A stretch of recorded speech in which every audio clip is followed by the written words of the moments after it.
resultado e também como a pressão não vai estar pro nosso lado, porque, querendo ou não, a gente não foi campeão do Major, né, rapaziada? A pressão tá com vocês aí, não com nós.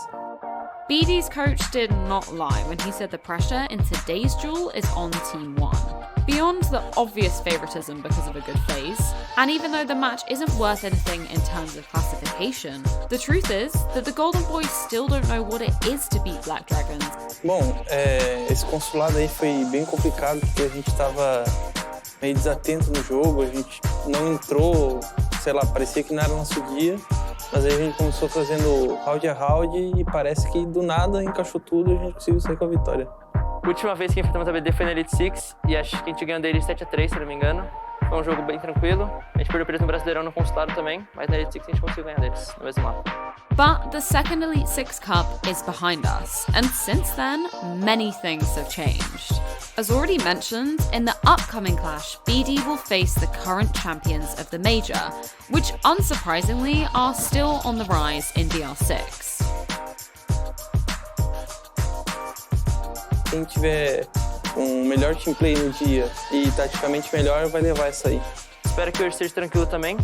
Eles tiveram uma alteração na line, né? Mas acho que talvez vão demorar um pouco para se adaptar. Então eu espero que seja tranquilo o jogo. Will the Major title weigh in the favor of the Golden Boys? This and much more is what you can see next in the clash between Team One and Black Dragons.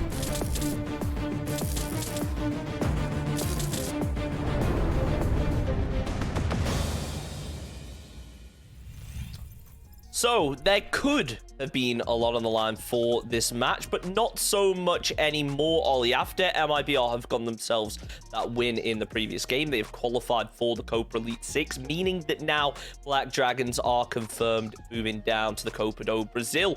But you know what? Team One, they still have the opportunity to get themselves a couple points as well and try and flex out on that leaderboard just a little bit harder. Other than that, what is there that these teams are playing for? It feels like right now it's all about that momentum going into the Copa Elite 6. It really is. I think there's potentially a little bit of a fight going on between Team One and Furia. I think both of those teams are locked up on 45 points at the moment, so there could be some implication for seeding, obviously moving in onto that as you get put into a different bracket based on where you finish. But on the whole, both teams locked in. It's going to be a very much of a muchness in terms of where they both end up. And as you say, could have been a lot riding on this one, but there isn't going to be. Still, not necessarily a clear-cut game. Black Dragons has been one of those teams that Team One have struggled with in the past. Yeah, I mean, Black Dragons demo, it feels like they're one of those teams that a lot of squads underestimate, and they get punished accordingly when that happens. Do you think that could be the case right now? This is a bit of a tricky matchup, because obviously there was going to be a lot of weight with it, and now what does the mentality of Black Dragons tell us? They can't get into the top 6. Is this for their whole game plan? They just throw it away? Did they play some Siege now? You know, what is the mood being set for Black Dragons? I mean, Team One have looked not the strongest, I would say, this stage. They've definitely had weak points, so there is potential for Black Dragons to pick up a win today. Absolutely, there is. Ollie, you know what time it is. Let's look at the map vetoes, see where we're going to be ended up. Let's have a look here. Not really too sure, honestly, in terms of where we're going to end up. I don't think that Team One are going to want to give anything too crucial away. I imagine Bank's going to get banned at some point, more likely by Black Dragons, although it will be removed there by Team One. Will also be in their other ban, Oregon Cafe Chalet for Black Dragons. It leaves us with a Coastline or a Clubhouse, and we will be going to a Clubhouse. Team One choosing to ban out Coast.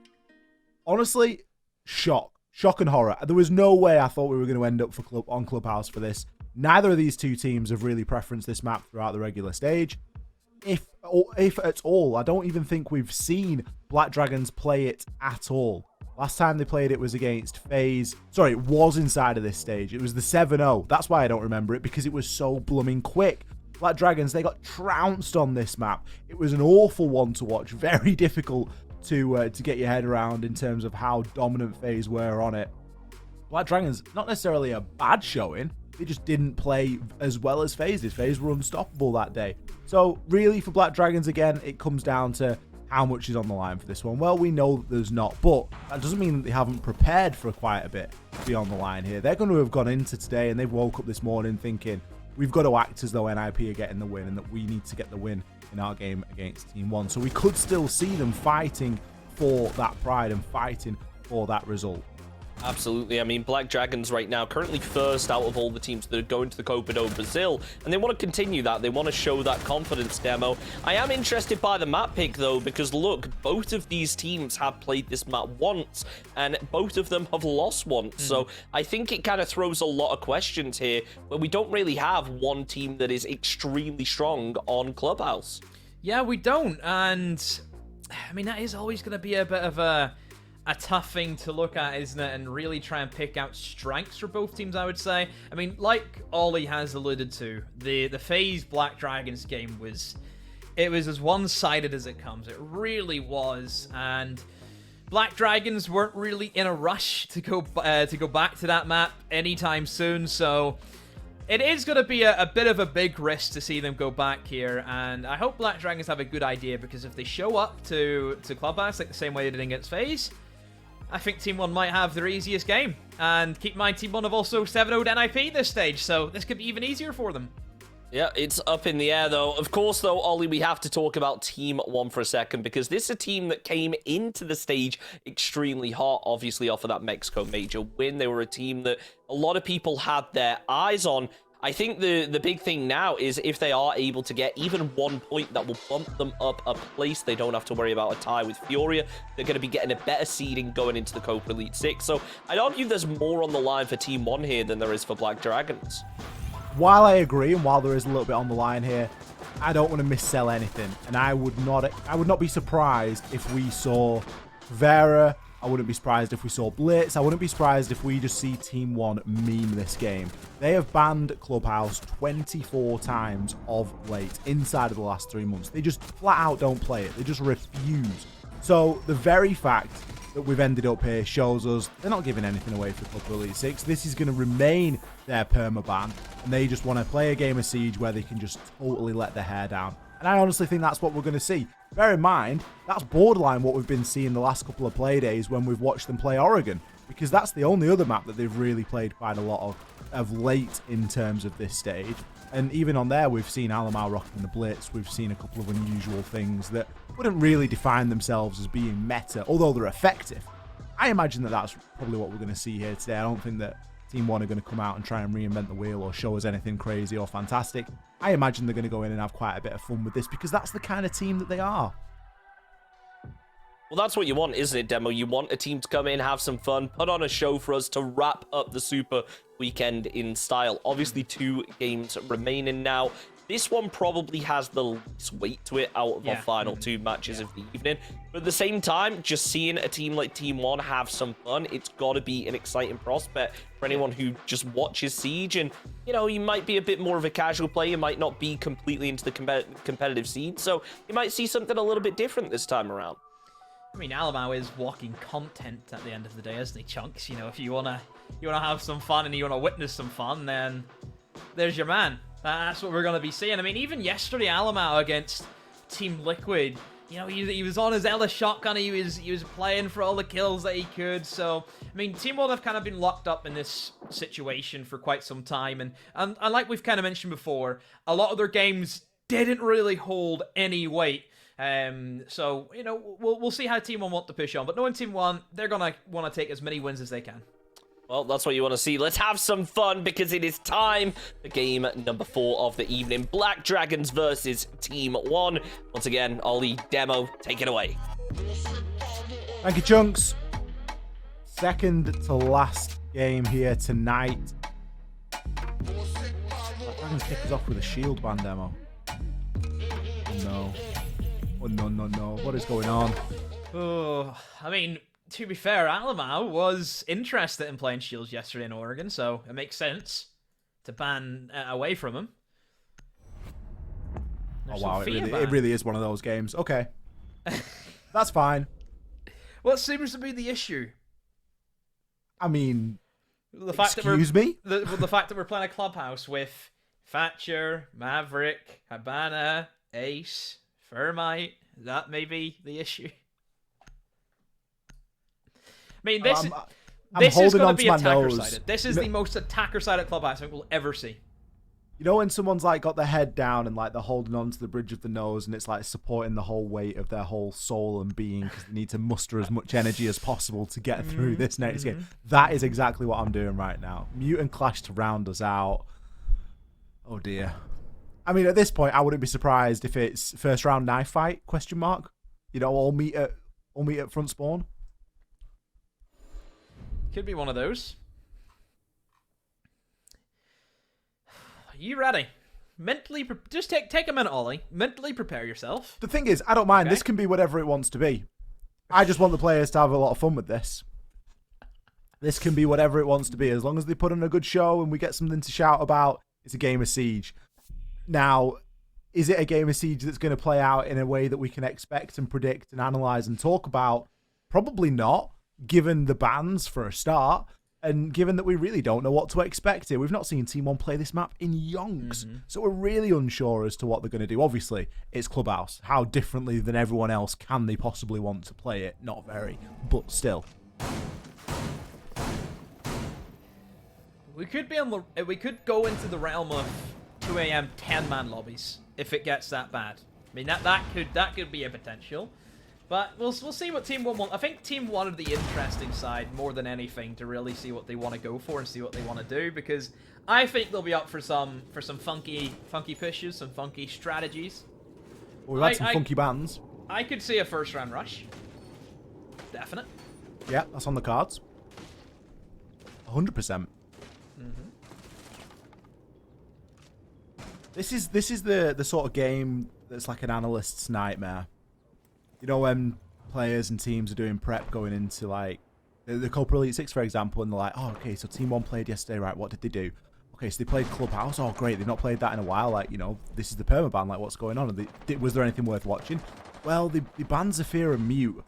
Oh, okay, so we're going to have to make a new column in the spreadsheet for that one because that just never happened. Like, this is one of those nightmare games that's just a little bit of an anomaly.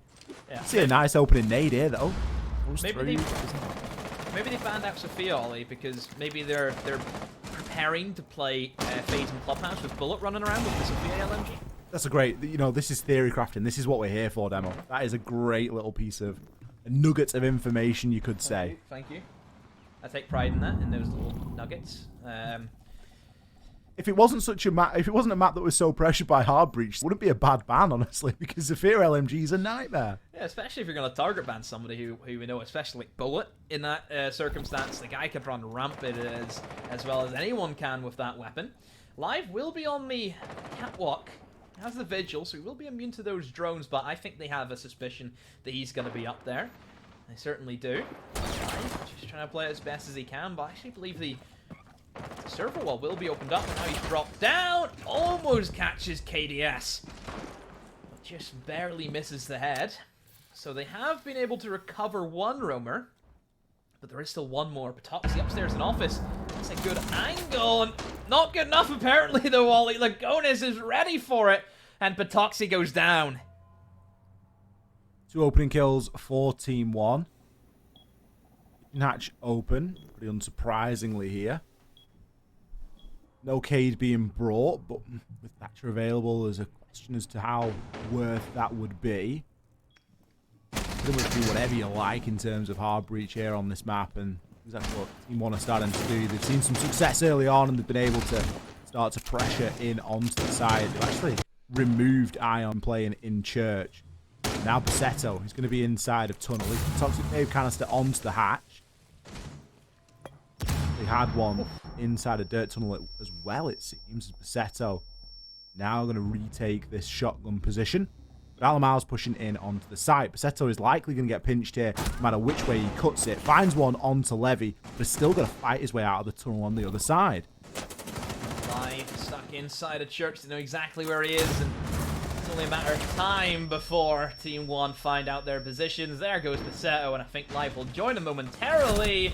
Neskin tries a swing, but Alamau is there to cover him. Team 1, an easy first round. Easy as you like for Team 1 there, getting the job done nice and early. An effective roam clear. Really put them in a good stead. Round on the basement. Not all the time that the attackers are going to be successful down there, but Team 1 making it happen. I don't want to jump to any conclusions just yet, Demo. I don't think it was as landslidey as it potentially could have been if Black Dragons really were just looking to get this one over, given that they now can't make it into the Elite Six. But the Ying pick there certainly could inject a little bit of pace.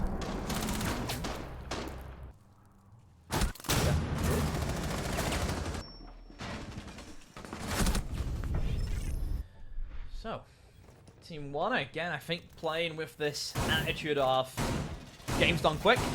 I think that's a fair assumption. We can see them, they're not afraid to take these challenges, but it's not as explosive as what I would have thought it would have been from Team 1. You can still see them being pretty coordinated in terms of the drone work, still opening up different things that will assist them, not looking to challenge, these kind of ego challenges with the 1v1s.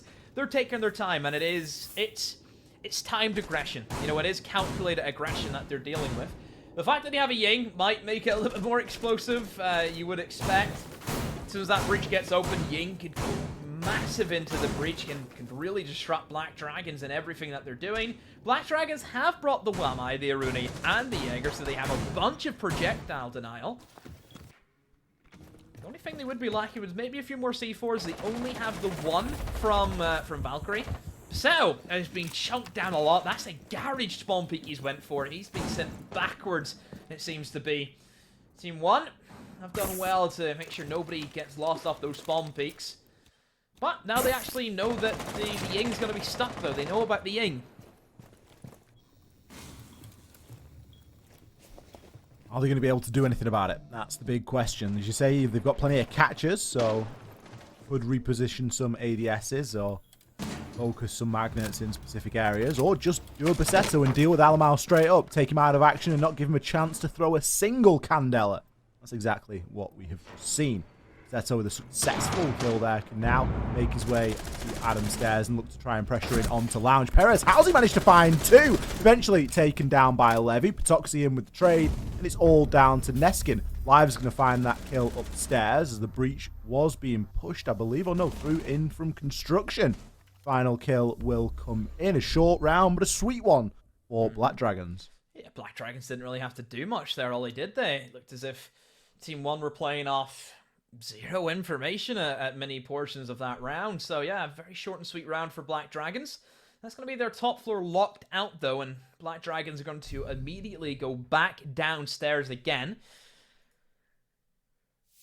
Team 1, whenever they attacked it last time, it was fairly calculated. You can see they weren't afraid to open up and still play fairly default in towards Clubhouse, in towards the basement, making sure dirt's open, trying to push in towards Kitchen Hatch. But they had a great little push going down in towards Blue. Blue is a massive trigger for either sides. The fight for Blue is always going to be there, Ollie. Always going to be difficult for an attacker pushing down and swinging on towards Generator, because it is a massive 50-50 game. He either swings left or he swings right, and usually the attackers don't have a good time down there. But whenever the attackers do successfully win that engagement, if you lose Blue control, it means you lose Armory control, which then means you lose Kitchen Hatch control, which then means you lose. That just shows the knock-on effect that losing Blue can cause for your team.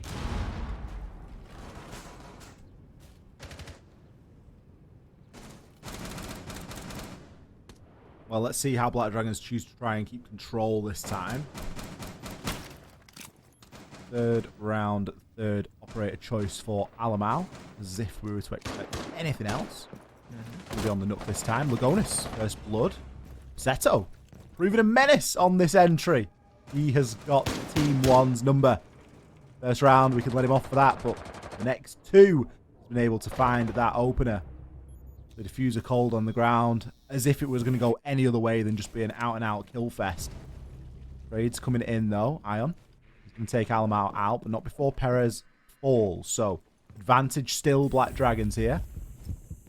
Alamau and Lugonis out of the picture. The diffuser could be recovered, but it's unlikely to be so. Levy, where is he? He's getting kills left and right. Takes down two. Swings the tide. Seto, keeping hold of Dirt Tunnel. Patoxi's still going to be on the top floor. Needs to make that rotation pretty fast. Otherwise, his teammate is going to just get overwhelmed on the site. But with the diffuser still cold and no one with an intention of picking it up at the moment. That's said and done for Team 1. They can't press this advantage any.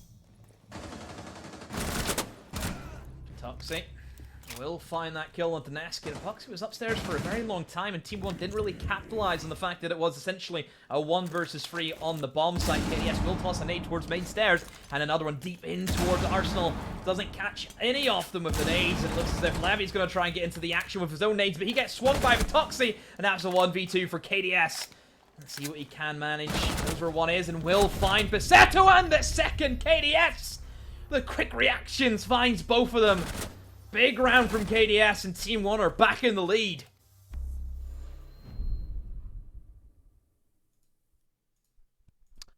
Well. Scrappy stuff.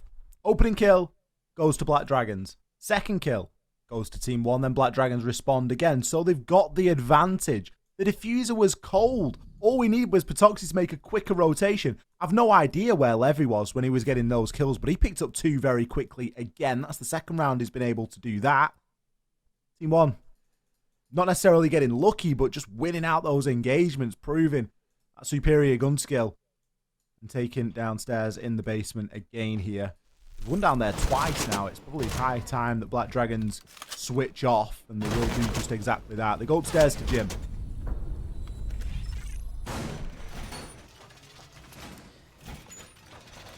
Time. There we go. No Mira being brought for Jim, which is always a bit of a surprise whenever Mira has slipped through the banning phase. Mira's a great operator for holding down Jim in bedroom. One Mira window inside a bathroom can essentially nullify that jacuzzi breach entirely. And also Black Dragons have immediately fully reinforced bathroom only, so they've reinforced jacuzzi wall and also reinforced bathroom. That usually isn't something that we see. Reason being is you don't know for certain if a team's going to be pushing jacuzzi. Let's say, for example, Team 1 have no interest in going from that side of the map.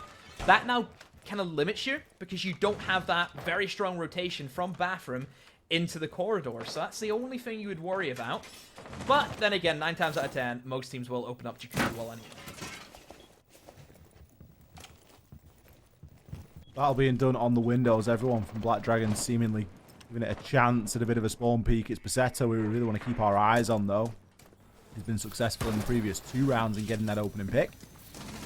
Already here in the breaches being opened as the carousel get detonated. Maverick with the blow touch on the roof going to open up the hatch. Baseto dance. Plays some trigger discipline. Could maybe go for the peek there. And will do so. Finds one onto Alamau. Alamau really coming under pressure in these opening engagements. It's not even necessarily his fault. He's just wrong place, wrong time. It's always a difficult one to swallow. Team 1 now starting to open up. There's breaches on towards that server wall. And Buck will come in. Renegade, though, will deny any access immediately, so they will have to try and burn through that. But I don't think that's going to be a point of access, really, for Team 1. I think that's more just to deny anyone swinging onto the server window, Ollie. Very rarely we would see teams open up that wall and then try and stem their attacks from it, especially at this time, minute 30. Team 1, oh, Neskin, that is a rough one, and he even gets smoked out. Live secures the kill. Very unlucky round for Team 1, it seems to be, Ollie. Yeah, they're not feeling the fortune of any luck here inside of this one as Ion's going to get taken... Sorry, do the taking down and remove Lagonis. Perez with the last. Levy, the final player to fall. Team 1. It's like herding cats. They just can't get a handle on Black Dragons. They have got no idea whatsoever. Black Dragons coming away there. Successful. A site change. Obviously what they needed. We've just got to say, please, oh please, don't go back down to the basement. That's really where they've been struggling so far today. It's the only site that they've actually lost yet. Maybe we see the bar and stock demo, potentially. I'd love to see a good bar and stock. Obviously, we're going to go upstairs to cache and server now, but still. Even though, of course, as we want bar now, Ollie. Bar and stock. Bar and stage. We've already got a double bar. We've got double bar on post. Let's go bar on stage then. It's just not got the same ring. I'm just that annoying. I'm just that annoying old guy that's knows it to be called one thing. It's like when a street name changes. You don't want to change. No, but Get with the times. It's like if a block of flats got knocked down that was called Bar and Stock, and then it was replaced by a pub that then got called Bar and Stage. I'd still call it Bar and Stock. You're the kind of guy that still thinks Ella is the viable operator, even though she lost her 50-round magazine and no recoil Scorpion 3 years ago. You're that kind of guy. You're the guy who still picks Frost Super 90, aren't you? Yeah. I've got you caught out. Yeah. Exactly that. What else do you... wait, what else was real? Oh yeah, you still think Glaz can just single-handedly walk into a bomb site and kill everyone? Why have we not seen any Glass? This seems like the perfect game for a bit of Glass. I mean, the thing with Glaz is you kind of need to build almost a team around him, because keep in mind, if you're bringing Glaz, it's almost an operator that plays for himself. Like, let's be honest, it is an operator that doesn't bring any utility apart from the smokes, which, in that sense, he's only bringing it for himself to really utilize. It's a bit like why we don't see Blackbeard. It is an operator that is played for the man, and that's it. Only for the man playing them. That is it. I feel like we should be able to choose the lineups here for some of these rounds. I think it'd add a little bit more spice to it. Fire the randomizer, honestly. Yeah, just fire it in the randomizer. Yeah. Yep. Strat roulette. Yep, you can only kill people if you're prone. Is a good one. Not sure if that's a rule inside of this round. Basetto already being taken out there. Usually finding the opener, but this time being opened up onto Alamau. Yep. He's going to be the one to do that first kill as he's able to take him down. Levy lit and runs past there. Oh. Gets away with it. Toxie Toxie. is able to take down Neskin. Levy's only one shot to anyone at this moment, so he needs to be really careful about where he gets himself in. Still got 2 nades, so wants to try and make something happen with those. Do you think that Black Dragons are pretty powerful here? Levy, he's got to try, but he can't do anything. There's nothing that he's going to be able to do. Perez needs to land 1 bullet and 1 bullet only. Perez getting stimmed up there by the corner station. Just gives him a little bit more life to fight on this catwalk. Yeah, catwalk, dangerous position. And right now, Perez is doing a great job at not only getting kills, but really delaying the Team 1 approach. He is playing a risky game, though. He does open himself up to the breach, but he doesn't care. He's swinging anything he can, Ollie. Lagones goes down, and that's a 2 versus 4. KDS and Alamau have to try their best. I think Alamau might make the same fate as the rest of his team. Perez, I don't know if anyone can move him now, Ollie. He is essentially the king of garage. He's making sure nobody enters in without his say-so. He's a runway model at the moment. King of the catwalk. No one is going to get rid of him up there. KDS finds one onto Ion under the stim of his own thinker. One turn their attention now to this catwalk, but are they really going to be able to do anything about it? The answer likely going to be no. Patoxy takes down Alamau in a down and then confirms with the pistol and leaves KDS with everything to do inside of less than 10 seconds. Toxic Babe canisters cutting him off. The diffuser on the other side of the soft wall. And slowly but surely the crossfires enable, but they're unable to find the kill. Time will do the rest there. Black Dragon successful here on that defensive round. They start to edge a lead, a chance to come away at a 4-2 split for Black Dragons. Yeah, good standing for Black Dragons to really take this first half in good standing. I mean, keep in mind, Ollie, that the bans with Thatcher, Maverick, and all the hard breach are still up.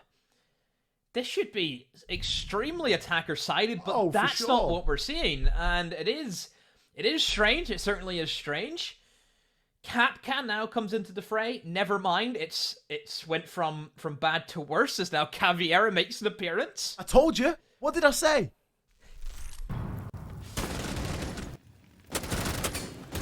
This was all foreseen in the pregame. I don't know if Cav's going to be able to make a dent, though. I would be really, really surprised. Well, you got to respect the confidence. But how far can that get you? I don't know. Ion's got himself straight upstairs. So I reckon he's going to try and hide away from the drones as well. Could be very successful, this. I actually have a theory about Caviera. Hit me with it. So, naturally you would think, okay, not a strong operator because all it takes is somebody to find out where you are and you can't do anything. Because essentially her gadget doesn't really help her out in many situations apart from like really flanking and of course, you know, the interrogation, but you have to do a lot of work. But an actual gunfight doesn't really help. But I think that the mental warfare that Caveira applies to the attacking side is unbelievable. Yeah. Not because you're thinking, oh, it's a Caveira, oh, come on guys, we need to, you know, try and find this Caveira, do whatever we can. But, especially if you're a professional player, if you get interrogated live on stream... Oh, that's it. You're gonna be laughed at. And I think that mental warfare of everyone comes in thinking, I can't die this Caveira, I can't die this Caveira, I'll be a laughing stock. That's exactly what it is. No one wants to be clipped. Mm-hmm. And for that reason, we should just focus on Ion until he either gets a kill or the round's over. We don't actually know, or at least I don't know where he actually is at the moment. Team 1.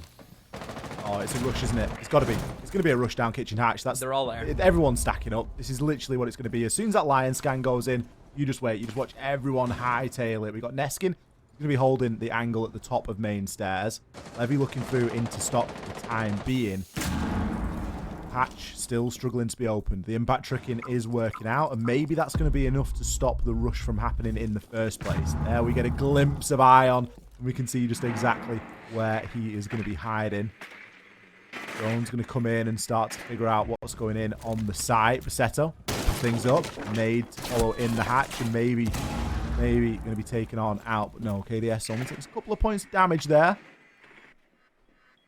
I think the game's up.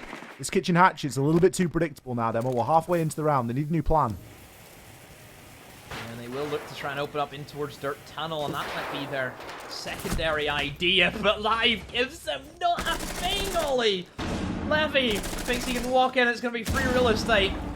And he's just been absolutely smacked in the face by Live. Veskin will try his best to respond, but Lagona's actually TK's KDS as he has eliminated Ion.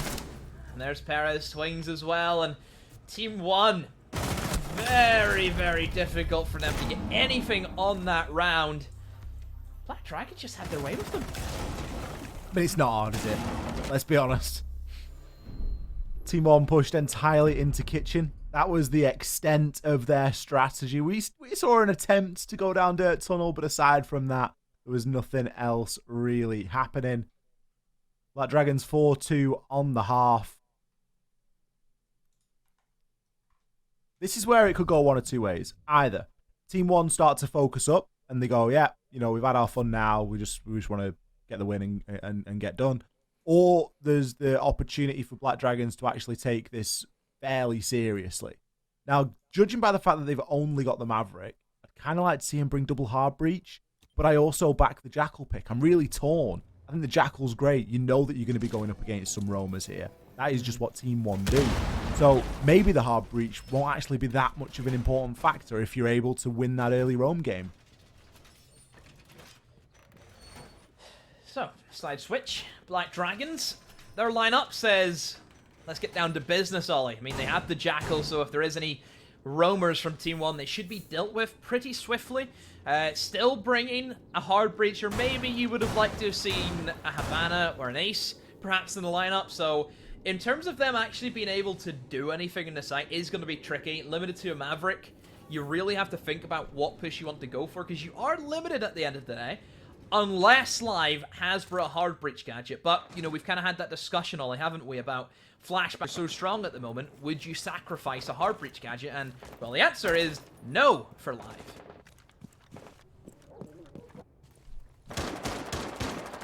Seto will be able to get a little bit of work done, but he's not likely going to get Kitchen Hatch open. Especially given that there's a couple of C4s available for Team 1, and the Valkyrie cameras, and the potential for a Mozzie Fest. A little bit too much going in their direction in that regard. But an opening kill nonetheless. Perez takes down KDS. Can he find the second? Oh, got a glimpse. Doesn't manage to land a shot. Still going to keep hold of the angle for the time being. Basetto, he moves in and takes down Lagodis. This is a speedrun round. Any percent here for Black Dragons as Ion doubles down. Now only Neskin and Levy left alive. Neskin looking to make a rotation. Levy finds one onto Basetto. The initial pace that's been injected starts to slowly dissipate Because Black Dragons need to take a little bit more time to figure out how to approach this. Hatching stock still unopened and no longer will be, as Maverick has been removed.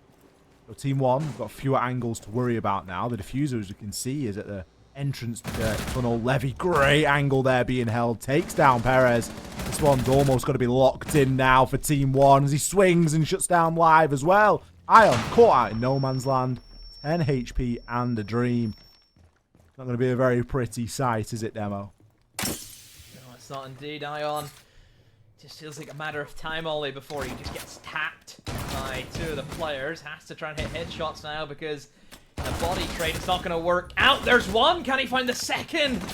Oh, almost Levy swings into open fire, and Ion still trying his best, but the impact smacks him right in the snoz, and he goes down.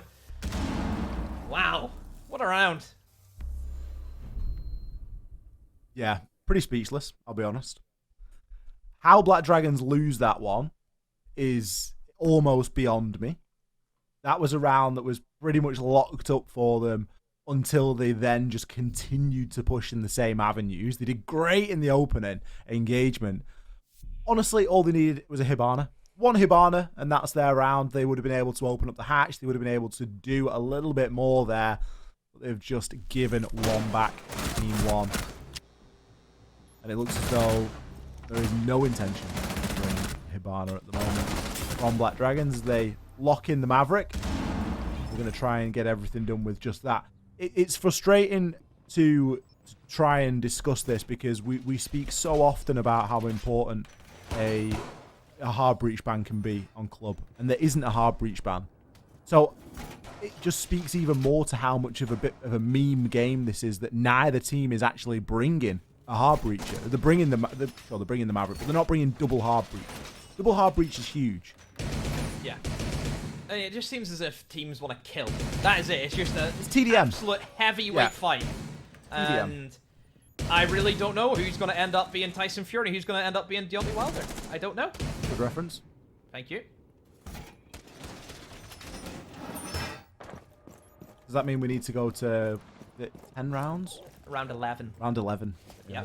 But I don't really know, because that means one team had to have been out of it for about 6 rounds, so... Yeah. You have to say, I wonder, how are they still here? This is not a very comparable scoreline, is it? No. We tried, but, you know, we'll see how it pushes on. But anyway, Team 1, I mean, they better be ready, because Black Dragons are looking for a quick entry, Ollie, into Garage. Whenever they've wasted a Gone 6 to open up a garage door, you would have thought, hey, give us some more, but they really haven't got anything. Ion swings into Catwalk. They trade blow for blow. Is down. Levy and Nate being tossed right at him, still trying to fight as best as he can. Ooh. But Ion wins that, but it's still trades galore. Neskin finds Live and Alamau finds Ion. It is a 3 versus 3. The wall gets impacted. What is going on? Explosions firing everywhere. Besetto has been annihilated. Nade's getting sent on in. Perez with the pre-fire, but has no information to work with. There's 6 drones left here for Black Dragons, and they don't have an intention to use a single one. Final kill flies in. Scrappy round, messy round, call it what you like. You can call it a win for Team 1. They level things up 4 rounds apiece.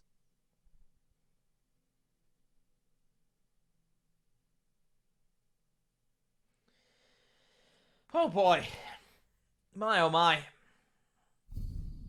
4-4 is where we sit. Defense are just running away with it at the moment, Ollie. Never in my wildest dreams would I imagine that a Clubhouse with the attacker bans that we're witnessing would be defender-sided. But then again, this is Brazil, this isn't EU, and I'm completely wrong. Demo, we've seen the only hard breacher 6 picked for an Amaru. And there's a Thatcher this time. Like, what is going on? Just don't ask questions. This is that RNG operator lineup generator you were on about. They've spun the wheel. They've spun the wheel and it's gone Flores, Amaru, Thatcher, Iana, and Sledge. This is where I start losing my ginger hair and it starts turning grey. I think this is where this is it for me. Well, we might get to see that live because I think producer Simon has intermittently been putting us on camera on the stream. Just if we've got like a molding reaction. Oh, they've not been blessed with demo. I think they've been blessed with me. I'm not sure. Well, I'm enjoying this. Like, I haven't seen, you know, I just have to accept that this is LATAM. Like, I've accepted it. You know, you put that camera me first week, yeah, Oh you'd my be seeing word. me. Like, yeah, that's fine. Yeah, this is fine. Yeah, there's nothing going on here to face spam about. He just swung in and he's dropped the hatch and he's got so many kills. And now it's a 2 versus 4. Team One are actually battling back here, believe it or not. KDS has been able to find one, but that was an explosive entry. Perez with the barricade bang and Bassetto straight through Logi hatch finding 2, and they were great shots at that. Alamau and KDS, 2 minutes to try and hold on here. More than doable. No hard breacher. It's not going to be easy to try and remove these players. Alamau removes Ion, literally, from the server. KDS has made his rotation back into Jim. Alamau playing inside a Logi, reactivates the Suri gate on the Logi hatch, or at least tries. Thinking about the C4, but gets caught out on the drone. Black Dragons really is on them now to try and salvage this. They had a cracking start to the round. It was explosive. But now it's all equal in a 2 versus 2, and with no hard breacher available, Alamau can sit at the top of main stairs all day. He is not going to worry about that at all. Yeah, Black Dragons now in a struggling position. We had 6 people dead, Ollie, by 4 seconds. I mean, that must be a new record. It has to be a new record. Oh, look at this, both of them. Maybe looking to crack walk up the main stairs, and that's really the only option that I can see doable from them. But Alamau is ready, in a great position. There's a bit of barbed wire right beside him, so as soon as that starts rustling, the pre-fire shots will come out, but Toxie doesn't really know where he wants to look, and there you go. Brilliantly played by Alamau. One more, though. Is he ready? Yes, he is, Alamau. There he goes, the content machine, Ollie. Holding nothing back. Team 1, another defense win. Well, well, well. And it's a shame, because Bassetto's 2 shots there were probably the best 2 we've seen all day. I really hope they get put in some sort of replay package. Maybe not for the end of this round, but for like an end of day replay package. Because it was incredible. I love an Amaru straight through. Maybe get to see them again here. But a really good attempt, and a good just attempt at some aggression. You know, we're not looking for strats here. We're not looking for anything too serious. The wall bang from Perez was disgusting. This second shot, beautiful stuff from Bassetto. But again, no hard breach, no party. You really can't do all too much once you've had that initial push. You've allowed Team 1 to stabilize after the initial, oh my goodness, what is going on? As soon as that second or 2 has passed, and Team 1 have gone, right, okay, yeah, we now know what we need to do. And everyone's been caught out on a camera. We've heard the sound of the guns. We know that they haven't got a hard breach, whatever it might be. We know we can just sit at the top of main stairs. And Alamau wins the entire round from 1 spot. Can't really do much against that if you're Black Dragons. But it looks as though they're having plenty of fun with it, and that was really what we were looking for in this game. Team 1, 5 rounds to 4. Chance to take us on to a match point.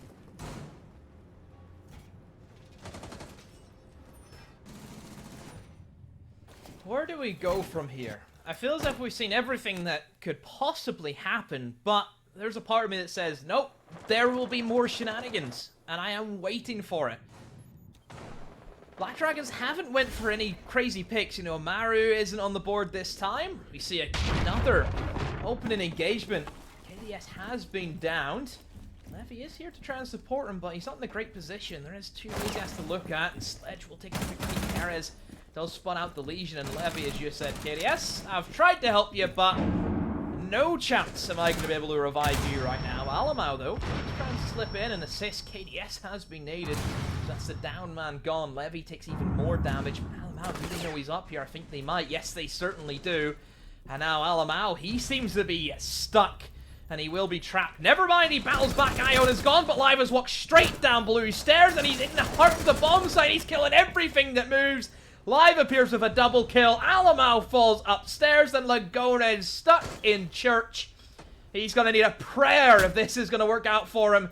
Rotates over to Moto. Perez is waiting, but he does catch Perez. Lagonis now has to reload live, wants this kill, and he will get his kill.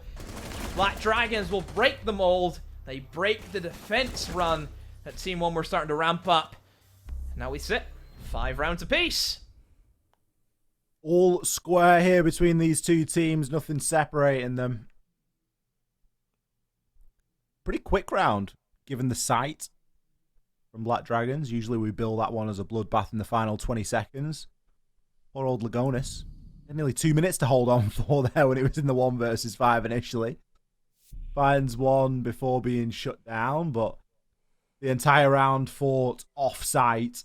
It wasn't a assisted off-site hold in terms of being assisted with a lot of utility. It was something that Live was able to very quickly circumvent and just straight through. Finds himself a couple of kills. Bonus, the remaining player on site, and the other two, well, they were off-site to begin with. Open engagement going in favour of Black Dragons. Finished off with a nice nade.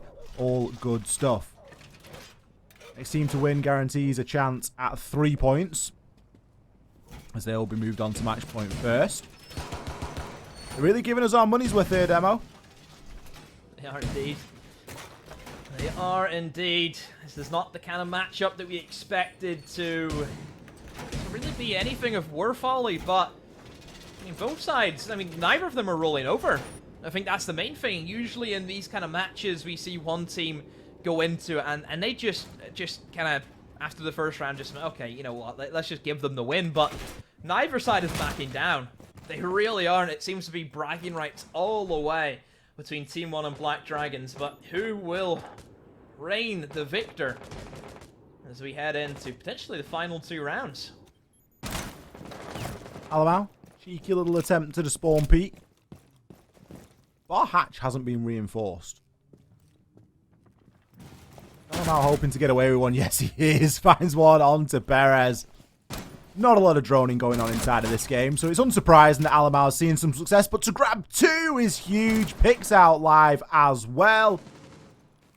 Lagonis seeing a little bit of pressure elsewhere inside of blue. Seto trying to hold on to the top of main. Got a stim to work with. He knows that Alamau is going to be playing in behind the bar, but he can't really do anything about it. Levy shuts Ion down. Neskin swings on to Pizzetto, and Patoxy left in the clutch. 1 versus 5. Quickly makes it 1 versus 4. It's out the default, but knows that he's got multiple angles to worry about, and Neskin in with the shutdown. Team 1 on a match point. Fast round, the Roamers really doing strong work against Black Dragons, and quite rightly so. Team 1 will take that match point 1 round, and that will be it all done for this matchup. But now they do have to head upstairs, Ollie, is where the next bomb site will be played out. Black Dragons, how will you respond? What will you do differently? Again, lineup's not changing too much, Ollie. Again, very heavy utility from Black Dragons. We're seeing 3 sets of nades. And only a oNe on the side of Team 1, so don't be surprised if we see some nade kills.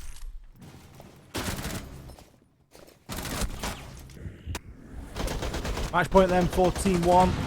See if we can close it out here and now. I doubt that we're going to see anything too different to what we've seen the last couple of rounds from Black Dragons, which is just pick a point to try and enter on through. Don't use your drone.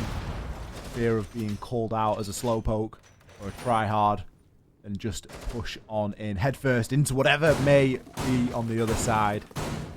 That seems to have been the order of the last couple of rounds here. As we mentioned before, not a great deal riding on this one, but still nice to see teams just slugging it out, especially when there's no drones and it really just comes down to out-and-out gun skill. You know, watching Alamau from behind the bar flick and find 2. It never really gets old. Or if it's Pizzetto, Amaruing up onto the roof, dropping the hatch and finding 2 as well. It's always enjoyable to see, even if there isn't the most strategy surrounding it all. Opening pick, Alamau onto Patoxy.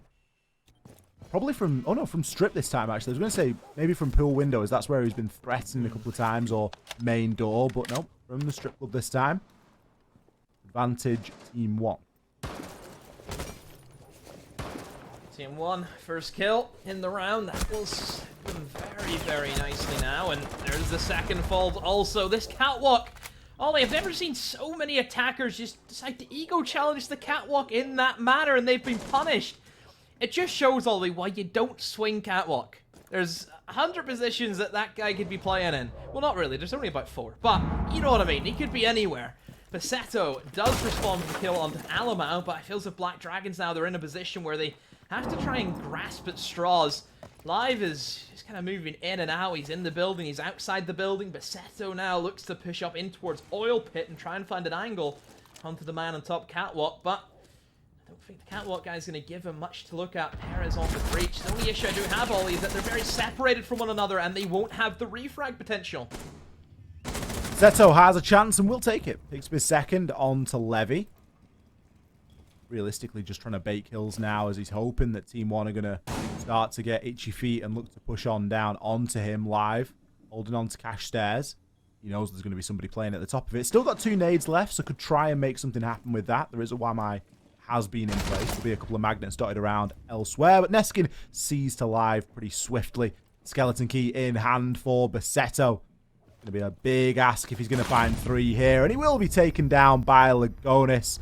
That is going to be the game going toward Team 1. They wrap things up here, 7-5. Strong stuff from Team 1. Thought it was maybe going to go overtime, Ollie, but Team 1 come out the victors in that engagement. I mean, what a matchup, Ollie. So back and forth, but the fury of Team 1 was enough, and maybe Black Dragons need to play a bit more wilder.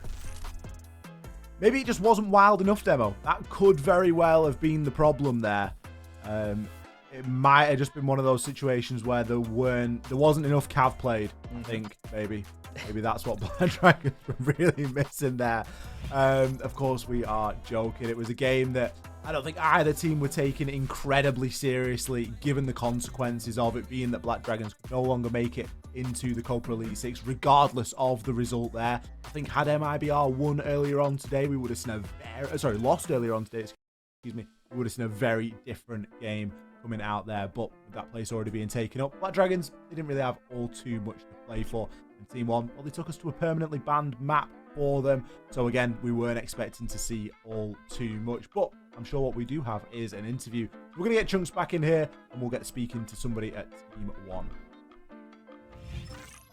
Massive game coming out there from Team 1. You can't say it was super serious because at the end of the day there weren't many consequences, but Demo, that puts Team 1 to 3rd place overall in the standings. That'll help the seeding in the Copa Elite 6, so that's got to be a bit of a boost going forward.